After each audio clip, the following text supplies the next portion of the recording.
Hi friends, आज हम राजस्थान जोधपुर की फेमस प्याज की कचौरी बना रहे हैं। आप देख सकते हैं कितनी खस्ता और टेस्टी लग रही हैं। Welcome to my channel easy cooking recipes. तो चलिए स्टार्ट करते हैं। तो ये मैंने 150 ग्राम के करीब मैदा लिया है। इसमें आधा टीस्पून मैंने नमक डाल दिया है और कचौरी को खस्ता बनाने के लिए हम इसमें 2 से 3 चम्मच घी डाल लेंगे।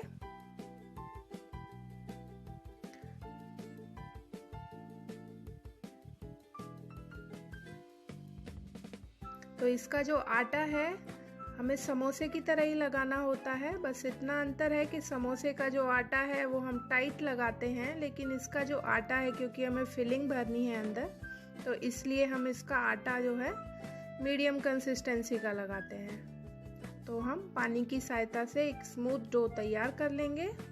देख सकते हैं डो बन गया है। अब हम इसको ढक करके साइड में रख देंगे 15 मिनट के लिए। तब तक हम मसाला रेडी कर लेते हैं अंदर भरने के लिए। तो सबसे पहले मैंने 1 चम्मच तेल लिया है, कोई भी कुकिंग ऑयल आप ले सकते हैं, और इसमें आप पिंच ऑफ हींग डाल देंगे। और ये मैंने 2 बारीक कटी हुई हरी मिर्च और छोटा सा टुकड़ा अदरक का कट करके डाला है। अब इसमें आप पिंच ऑफ हल्दी पाउडर डाल दिया है। 1/4 टीस्पून मैंने गरम मसाला डाला है और आधा टीस्पून डाल देंगे इसमें चाट मसाला और आधा टीस्पून अमचूर पाउडर। सब अच्छे से मिक्स कर लेंगे।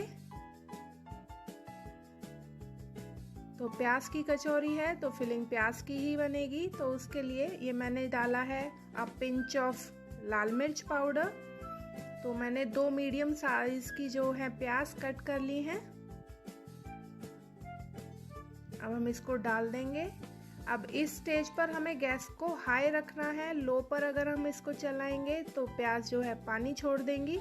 हाई फ्लेम पर हमें रखना है। और ये मैंने आधा टीस्पून नमक डाला है।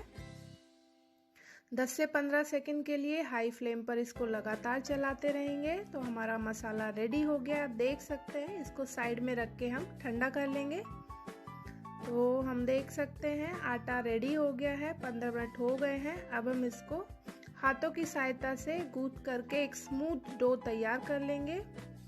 फ्रेंड्स, ऐसी ही मज़ेदार रेसिपीज़ के लिए वीडियो के नीचे एक रेड कलर का सब्सक्राइब बटन है, उस पर क्लिक करके सब्सक्राइब करिएगा और बेल आइकन भी प्रेस करिएगा, जिससे कि सारी वीडियोस का नोटिफिकेशन आपको मिलता रहे। मैं हर 2 दिन में एक वीडियो पोस्ट करती हूँ। तो हमारा आटा रेडी हो गया है। तो अब कचौड़ी बनाना स्टार्ट करते हैं। तो हमने ये बॉल के साइज़ का आटा ले करके हल्का सा प्रेस करेंगे और इसमें हम चम्मच से फिलिंग ठंडी हो गई है हमारी, इसको हम इस तरीके से फिल कर लेंगे। तब तक साइड में मैंने एक कढ़ाई में तेल गर्म कर लिया है।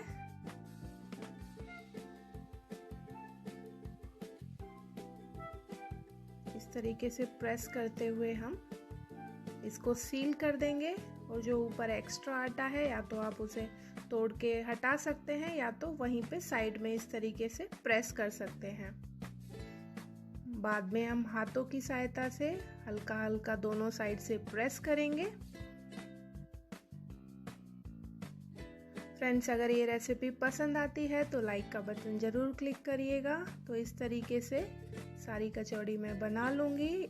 इस आटे में हमारी 6 से 7 कचौड़ी बनके तैयार हो गई हैं। तो तेल गर्म होने के बाद मैंने एकदम लो फ्लेम कर दी है, क्योंकि इनको हम हाई फ्लेम पर नहीं सेकेंगे, नहीं तो खस्ता कचौड़ी नहीं बनेगी। अब हम लो फ्लेम पर एक एक करके कचौड़ी डाल लेंगे। फ्रेंड्स, इनको लो फ्लेम पर अच्छे से सीखने के लिए कम से कम 8 से 10 मिनट का समय लगता है। बीच बीच में हम इसको चलाते रहेंगे ताकि अच्छे से फूल के एकदम क्रिस्पी कुरकुरी खस्ता कचौड़ी तैयार हो जाएंगी। फ्रेंड्स, ये रेसिपी घर पे ज़रूर ट्राई करिएगा और कमेंट बॉक्स में कमेंट करके बताइएगा ये रेसिपी कैसी लगी। देख सकते हैं एकदम कुरकुरी करारी हमारी कचौड़ी रेडी हो गई है, एकदम खस्ता। So yummy it is. हम